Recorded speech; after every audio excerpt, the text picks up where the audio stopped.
పూరిలో 11వ మెట్టు మీద పితృశిల అని ఒకటి ఉంది. ఆ పితృశిలని ఇప్పుడు తీసేశారు, కానీ అక్కడ చిన్న కన్నంలా ఉంది. మీరు చూస్తే కనుక అందులో కొంచెం అన్నం అవి వేసి కొంచెం పువ్వులు అక్షింతలు అలాంటివి వేస్తూ ఉంటారు. దాన్ని పితృశిల అని. అలా అతృప్తులైన వాళ్ళు ఎవరున్నా సరే అక్కడ ఒక్కసారి పిండ ప్రదానం చేయించిన, అక్కడ చాలా మంది మెట్ల మీద చేస్తారు.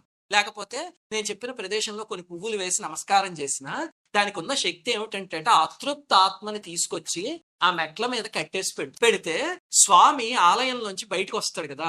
గర్భాలయంలోంచి మూల విరాట్ బయటకు వచ్చే ఆలయాలు సామాన్యంగా ఉండవు. ఇక్కడ జగన్నాథుడు వస్తాడు ప్రతి సంవత్సరం రథయాత్ర. ఆయన వచ్చినప్పుడు ఒక్కసారి ఆ కళ్ళతో ఇలా చూపు చూస్తాడు.